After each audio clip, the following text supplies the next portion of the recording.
contender ringside as well. Who do you want to see opposite you? Usyk. These what I saying, Usyk. It's Usyk, is it? What's the crowd saying? What's the crowd saying? Everyone's just shouting out Usyk, but listen, I think like Parker. The heavyweight division just witnessed something extraordinary, and the reverberations are still shaking the very foundations of boxing. When Moses Itauma delivered that devastating knockout blow to Dillian Whyte, he didn't just announce his arrival, he declared war on the entire heavyweight elite. But nobody expected what came next. The unified heavyweight champion, Oleksandr Usyk, had his own sharp reaction, and it wasn't what anyone anticipated. One question. Alexander, what did you make of Moses' win on the weekend? What did you think? The great man, the great fight. I think Itauma, it's future for boxing. Sergey Lapin's FaceTime call to Usyk captured the exact moment the champion processed Itauma's destruction of Whyte. And he called you out? Huh? He says he's ready for you now at 20 years old. Usyk's initial reflection revealed a fighter who recognized genuine danger when he saw it. The Ukrainian's eyes told the whole story. This wasn't just another prospect calling out the champion. This was something different, something that demanded immediate attention. While most champions would dismiss such callouts, Usyk's measured response showed he understood the gravity of what Itauma had just accomplished.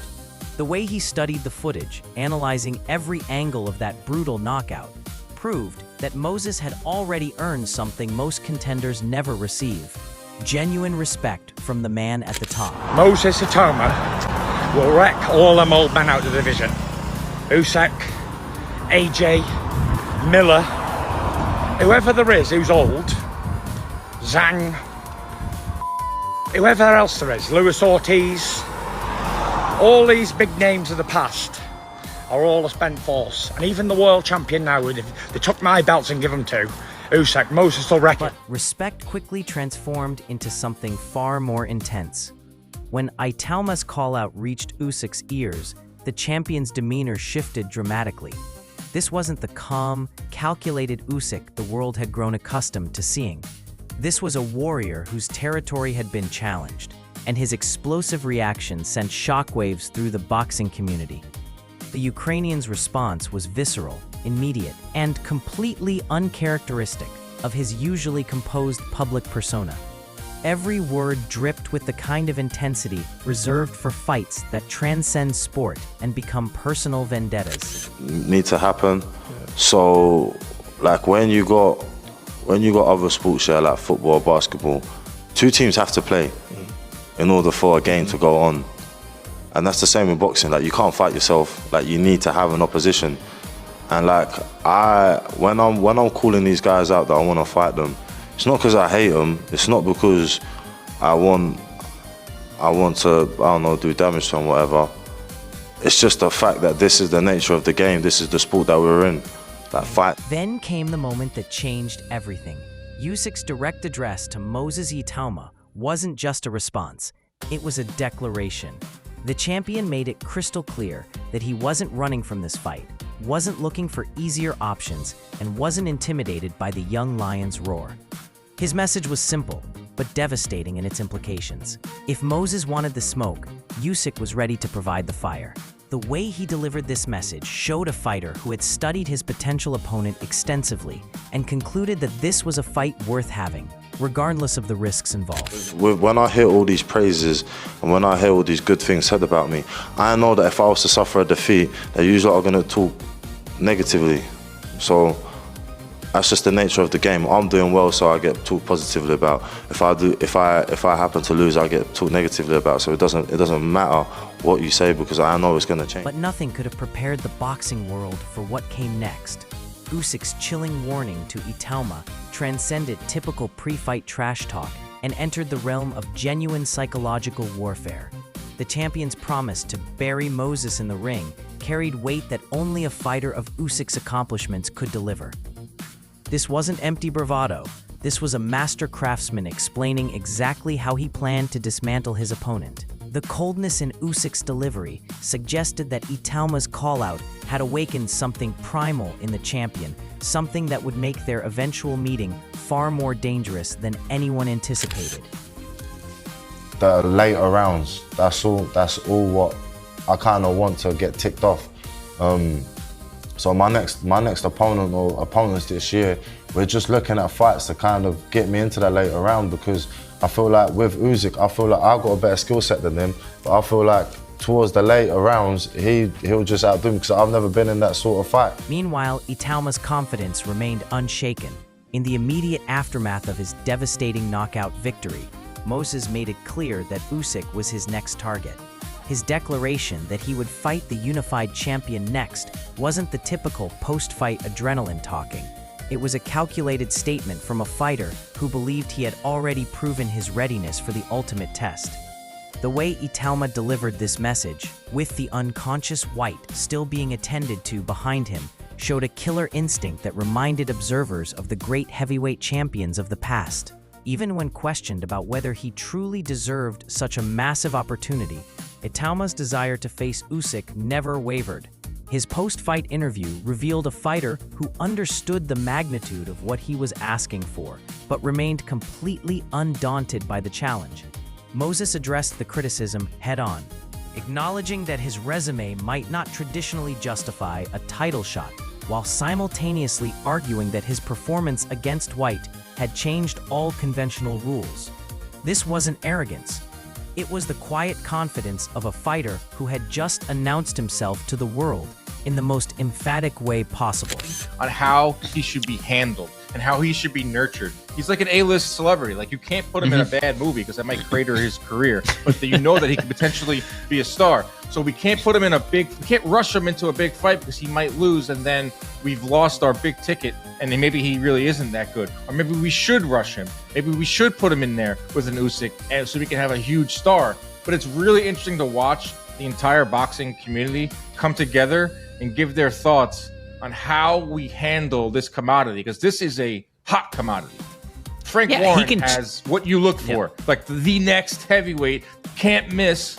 So now it's in his hands. Itauma's cold warning to Usyk matched the champion's intensity blow for blow. The young heavyweight's promise to end Usyk wasn't delivered with the usual bluster of an unproven prospect. It carried the weight of someone who had just demonstrated exactly what he was capable of doing to elite opposition. Moses spoke with the kind of certainty that only comes from genuine belief, and his words suggested he had already visualized exactly how their encounter would unfold. The boxing world was witnessing something rare. Two fighters who genuinely believed they would destroy each other. Yeah, I don't want to make this sound ridiculous and over the top and be hyperbolic, but truly, I think this kid could save boxing. Not that boxing needs a savior right now, but you know, the old guard's leaving, and the stars of the sport are very few, and they're getting older. They're just not going to be around for much longer. But he has it. He has everything. He can be that guy. He can literally be the savior of boxing, where he is the superstar heavyweight champion of the world in a couple years. But to your point, and I think even to Frank Warren's point, he listen, these guys been around for a long time. He's very, very smart. He knows how to build guys like this. He's not going to rush him too much, too fast. He's not going to throw him into a fight with Usyk. I don't think their team is really interested in that kind of fight. You can say that. You can see from what they were saying afterwards. They might just be throwing their name out there for clickbait, whatever, which obviously has got everyone talking about it. But I think they're going to be really smart. And I'm not saying you got to handle him with kid gloves, because he's too damn good. You don't have to do that. But I do think they're going to move him in a stepwise function, moving forward, moving up, getting him into that position. Because like you said, man, he's a commodity. And the amount of money that he can generate in a little bit. But perhaps most revealing was Itauma's in-depth discussion of his motivation to face Usyk. Moses explained how facing the Ukrainian represented the ultimate test of his abilities. His world championship aspirations became crystal clear. This wasn't about money or fame.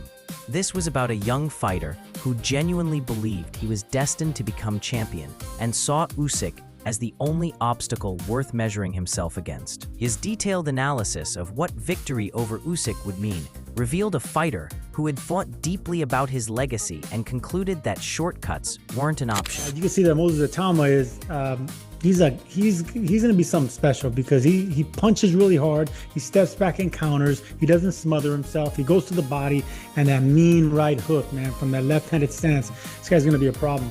The boxing world's most powerful promoter didn't mince words. Turkey Usyk announcement sent shockwaves through the heavyweight division, while Teddy Atlas revealed just how serious the promotional interest had become. When a promoter of Usyk's influence starts making official announcements, the boxing world takes notice. His backing transformed what many saw as a young fighter's ambitious call-out into a legitimate super fight possibility. Atlas's breakdown of the promotional dynamics showed that this wasn't just fan fantasy. This was becoming business reality. I think Moses is one of the best young fighters boxing has seen in years. And I'm not just saying that based on a result over deal. You know, I hope you understand that when I look at a fighter, I'm looking at things that others don't see. I'm not looking at the hype. I'm looking at what he does in the ring, how he does it, his skill set. You know, I'm looking at that because that's the important stuff. Even Usyk's own team couldn't ignore the growing momentum behind this potential showdown. The discussion between promoters and Usyk's coaching staff revealed internal debates about whether this fight made strategic sense for the champion. The fact that Usyk's inner circle was seriously discussing the bout's prospects showed that Itauma's call-out had transcended typical promotional noise and become a genuine consideration at the highest levels of the sport. Well, let me ask you this. There's been a lot of talk about Itauma jumping straight into a fight with Oleksandr Usyk, the undisputed heavyweight champion. The Saudis seem to be interested in paying for it. Turkey Usyk seems to be interested in promoting it. If you were part of Team Itauma and there was a pile of money on the table for you to jump up right now, 20 years old, to fight Oleksandr Usyk, would you take that opportunity? 100% with no questions asked, because that type of money you only see once in a lifetime, once in a career. And if you come up short, you're coming up short against one of the greatest fighters of our generation in Usyk, so there's no shame in that. It'll be like, you know, when Saul Canelo Alvarez went up to fight Floyd Mayweather Jr., came up short, and it's all right. Everyone expected him to come up short. He was an underdog, but he still ended up being Canelo Alvarez and being the #1 fighter in the world. The debate reached fever pitch when Saudi promoters began actively pushing for the Usyk versus Itauma showdown. Industry analysts found themselves split on whether Moses should take such a massive step up in competition. But the fact that the debate was happening at all spoke volumes about how seriously the boxing world was taking Itauma's emergence. The Saudi influence in modern boxing meant that if they wanted this fight to happen, the financial backing would be there to make it irresistible for both fighters. Tony Bellew summed up the entire situation perfectly. His analysis, alongside other respected voices in the sport, captured the essence of the debate that was dividing the boxing community. Bellew's breakdown revealed the central tension. Moses had shown devastating power and obvious talent, but Usyk represented a level of technical mastery and championship experience that few fighters ever overcome. The fact that former champions like Bellew were taking the discussion seriously proved that Itauma had earned consideration for the sport's biggest stage. The heavyweight division hasn't seen this level of anticipation for a potential super fight in years. What started as a devastating knockout has evolved into the most compelling storyline in boxing. Moses Itauma didn't just defeat Dillian Whyte, he announced his arrival as a force capable of challenging the very best the division has to offer. Usyk's responses have shown a champion who recognizes genuine danger and isn't backing down from the challenge. The promotional machinery is already in motion. The fans are demanding it, and both fighters seem genuinely eager to settle their differences in the ring. This isn't just another fight being discussed. This is the collision course that could define the heavyweight division's future. When two fighters possess this level of mutual respect disguised as animosity, combined with the skill sets to back up their words, the result is inevitably something special. The question isn't whether this fight will happen. It's whether the boxing world is ready for what these two warriors will unleash when they finally meet.